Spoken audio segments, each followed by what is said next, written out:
8 नवंबर 2016, ये तारीख तो आपको याद ही होगी। यही वो दिन था जब भारतीय प्रधानमंत्री ने नोटबंदी यानी डीमोनेटाइजेशन को अनाउंस किया था। 500 रुपए और 1000 रुपए के करेंसी नोट लीगल टेंडर नहीं रहेंगे। अब इमेजिन कीजिए कि कल को भारत सरकार एक और बड़ा डिसीजन लेती है और देश में इनकम टैक्स को पूरी तरीके से खत्म कर दिया जाता है। यानी अब आप जितना पैसा कमाएंगे उसमें से कुछ भी सरकार को नहीं देना पड़ेगा। पर क्या ऐसा करना पॉसिबल है? क्या सरकार इनकम टैक्स को हटा सकती है? और अगर सरकार इनकम टैक्स को हटाती है तो इसका इम्पैक्ट क्या होगा?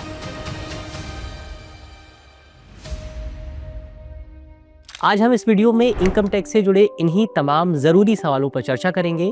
मेरा नाम है अक्षय और आपका स्वागत है दृश्य IAS की इस नई वीडियो में, जहां हम इनकम टैक्स की गुणागणित को समझने वाले हैं। तो सबसे पहले समझते हैं कि आखिर टैक्स क्या होता है।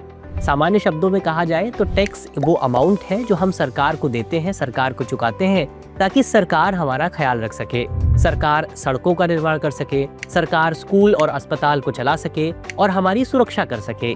अब इकोनॉमिक्स में टैक्स को दो कैटेगरीज में रखा जाता है। एक तरफ है आपका डायरेक्ट टैक्स जैसे इनकम टैक्स, कॉर्पोरेट टैक्स। दूसरी तरफ है आपका इनडायरेक्ट टैक्स जैसे GST यानी कि goods and services tax.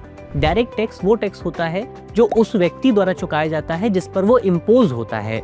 For example income tax को ही ले लीजिए। अब अगर पैसा आपने कमाया है तो उस पर टैक्स भी आपको ही देना पड़ेगा।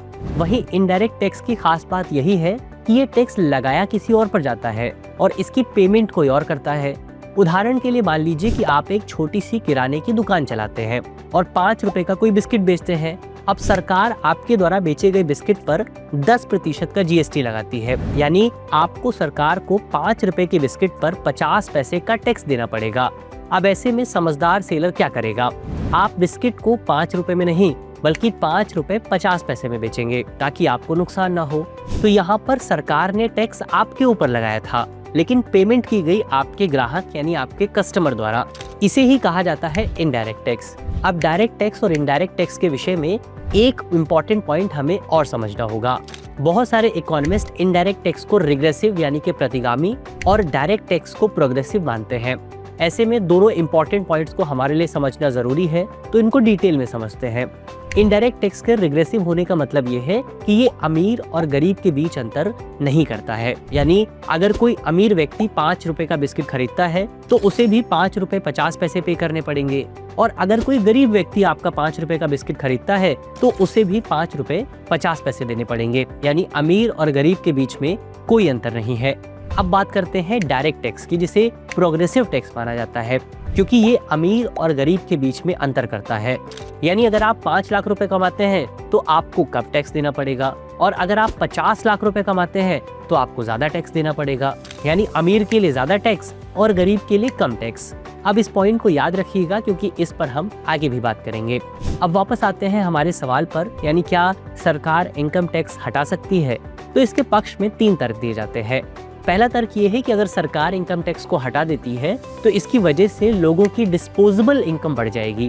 डिस्पोजेबल इनकम यानी कि वो इनकम जो टैक्स के पेमेंट के बाद एक आम इंसान के हाथ में बचती है।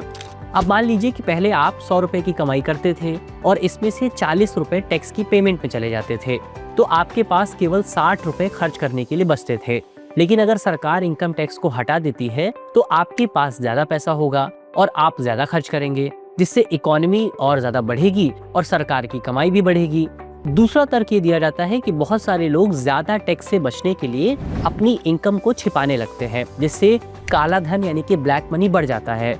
भारत में ब्लैक मनी के अलग अलग डेटा मौजूद हैं, अलग अलग आंकड़े मौजूद हैं। जैसे IMF की एक रिपोर्ट बताती है कि भारत में कुल 21.8 लाख करोड़ रुपए ब्लैक मनी के तौर पर मौजूद है, यानी कि देश की कुल इकोनॉमी का लगभग 50% हिस्सा। अब सोच करके देखिए कि अगर सरकार इनकम टैक्स को हटा देती है तो ये सारा पैसा इकोनॉमी में वापस आ जाएगा और इससे हमारी इकोनॉमी की वैल्यू भी काफी ज्यादा बढ़ जाएगी। तीसरा तर्क इस संदर्भ में ये दिया जाता है कि सरकार देश में इनकम टैक्स को कलेक्ट करने के लिए बहुत ज्यादा पैसा खर्च करती है। अलग से एक इनकम टैक्स डिपार्टमेंट भी बनाया गया है जिसमें लगभग 46,000 लोग काम करते हैं, तो सरकार को टैक्स कलेक्ट करने में काफी ज्यादा खर्च करना पड़ता है। अब अगर सरकार इनकम टैक्स को समाप्त कर देती है तो ये पैसा भी बचेगा और इसे कहीं और अच्छी जगह इस्तेमाल किया जा सकता है। ये तो हुए इनकम टैक्स को खत्म करने के पक्ष में तर्क। अब हम बात करते हैं इसके खिलाफ क्या क्या बोला जाता है। तो इसमें भी 3 तर्क काफी इंपॉर्टेंट है।